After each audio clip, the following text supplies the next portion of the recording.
Alright guys, so just as in the last video, I am still very ill. Sorry for the sniffles and the jump cuts. Let's get into it. Alright, so I got a comment asking me to cover the future of smartphones, what I thought about the future of smartphones.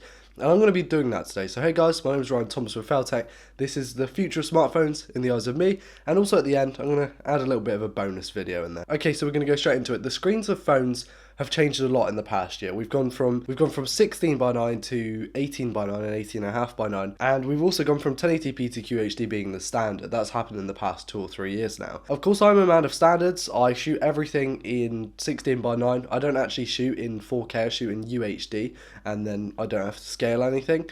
And I think that works well. However, of course, smartphones are 18.5, 18 by 9 now. I think we need to stick to a standard. It needs to either be 18.5 or it needs to be 18 by 9. I think the majority of smartphones are taking the 18 by 9 approach, so I think we'll probably go with that. In terms of bezels, I think that the bezels are going to be very minimal going into the future. You can hide in laboratory conditions. They've managed to actually get a lot of the sensors behind the panel, and that's great and all, but we need to get the camera behind there as well. And I think that's really important going into the future, because the one thing that really there's a huge notch for, especially in the essential phone, is the camera. But I think the main problem with that is that the camera is behind the screen and you never know what's happening. That kind of creates a mysterium where you don't actually know if you're recording or if someone else is recording, or you might buy a phone not knowing it has a front camera but it actually does. Also with the screen thing is that we've seen some phones have 4K panels and everyone thinks that 4K is the next best thing in phones. It's not. QHD or WQHD will be the maximum in my opinion, purely for battery life. Yes, of course we can make everything else better, but in more phones we're actually getting smaller batteries. The Galaxy S7 Edge had 3,600 milliamp hours, and the S8 Plus, which is a hugely bigger phone, it's like a 0.8 inch bigger phone, has a much smaller battery. So there you go. Okay, cameras, I think we're not going to be seeing a huge difference in camera hardware. I think it's all going to be down to the software, and I think software is really going to drive smartphones in the future. Of course, we've got Google coming out saying everything's AI based, we love AI, all this stuff. And yes, it is a little bit weird, but it's also kind of true. Of course, with the Pixel smartphone, we've got a 12 megapixel camera, which is kind of normal. Like 12 megapixels has been the standard for about 2 or 3 years now. It's just kind of been there, and I think that's a good, reasonable level. Because if you know anything about cameras, you'll know that it's difficult to get a good sensor that is really small. In smartphones we have 1/3.2 inch sensors, whereas in cameras, I mean, this is one of the smallest sensors capable, and it's a GH4 with a micro four thirds sensor. And then of course we've got APS-C, we've got Super 35, we've got Super 16, we've got full frame, we've got plenty. And I think that having such a small sensor is just, we're not going to get bigger sensors in phones because phones are getting smaller. And I think a lot of that is going to go into software. Of course we've got Google really stepping up with their portrait mode on their rear camera, just being absolutely stunning compared to most other things. And of course we've got HDR and all that stuff.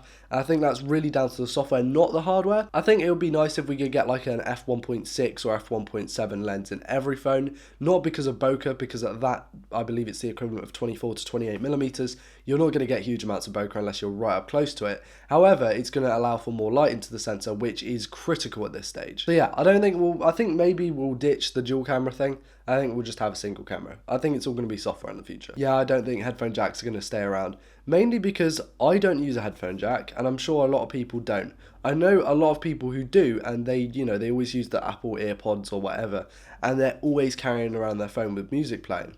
However, I think Bluetooth is kind of the way. And before all you audio crazy people go, but the quality is useless. Honestly, I thought I was a bit of an audiophile. One really obscure pair of headphones that was really amazing to me were they were the Astro A40s from way back in 2013. The new ones aren't quite as good, but they're open back and they have a gorgeous soundstage. I mean, it is huge. It makes you feel like you're in a concert. However, I transferred, when I broke those, I actually transferred over to my Sonys, and yes, okay, I can tell a huge difference because these are closed back or not open back, but apart from that, I don't really tell a difference in the quality over wireless and wired, and I think that that's the main thing for a huge bunch of people.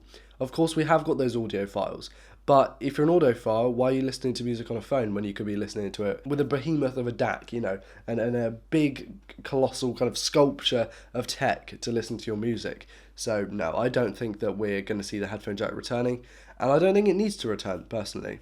I think the dongle life is going to be something we'll accept. However, I think instead of going and buying dongles all the time, I think we're just going to transfer to Bluetooth as a whole. Before you turn off the video though, go check out corded phones. About 20 years ago, all phones, all telephones that were like in a house were corded. They had that spirally cable on them. And now look, you can walk around the house and you'll still get signal.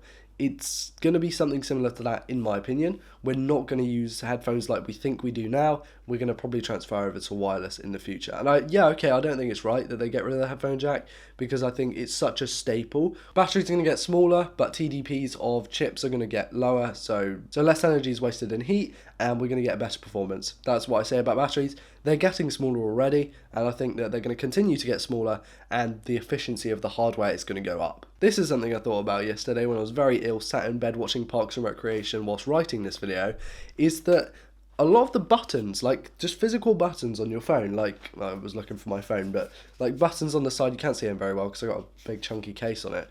But I think that it's all going to transfer. I think it's all going to be software. That's the volume buttons. Maybe we'll have one button on the phone, which will be like a lock button.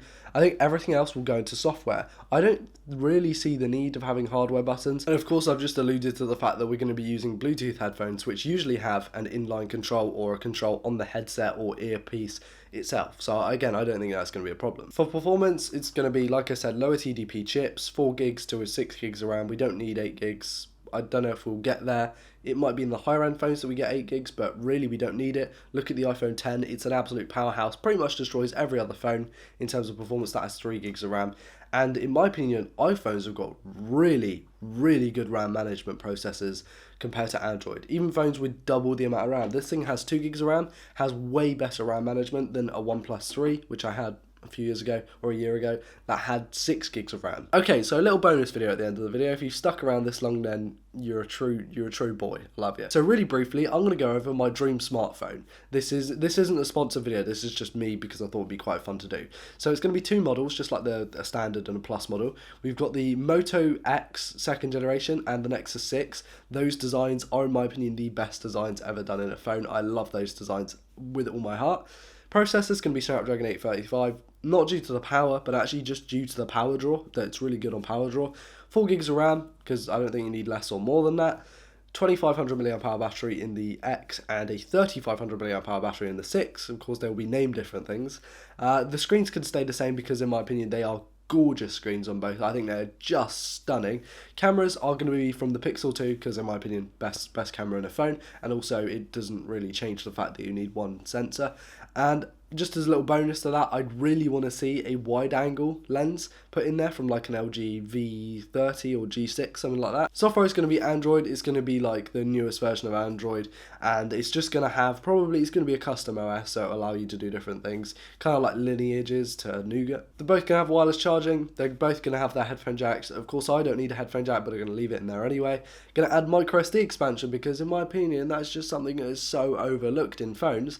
So yeah, the base model is going to be 32 gigs, not because I need to be excessive, but because 32 gigs is just, in my opinion, the best base model. Of course, they're both going to have Type-C. They're both going to keep their speakers, with the Moto X having the bottom firing, really good mono speaker, and the 6 having a dual setup. I think that's going to work really well. And the release price. Okay, well, these things have got pretty good designs, but they're quite outdated. So I think we're going to say for the Moto X, it's going to be £350, maybe £400, and for the 6, we're going to be going with £500, £400 and £500 respectively. I think that could work quite well. Considering that the 835 is in the OnePlus, and that thing needed to be modelled new, and has arguably a newer camera and all that, yeah, it'll be fine. That's perfectly fine. Pricing's perfect. So yeah, that's how I would have my dream phone. Of course, there are a few things I'm missing out that I would go into more detail with, but this video is already long enough. And if you stuck around this long, you are absolute G's, and I love you guys so much. So I'm going to leave this video here.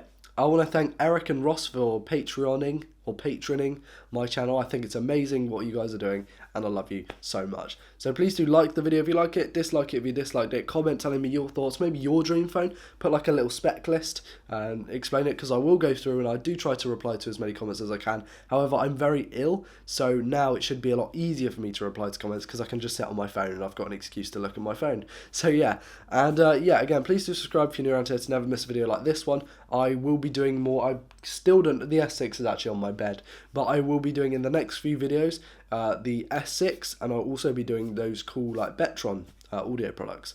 So yeah, I will see you in the next one. I've been Ryan Thomas for Feltec. Peace.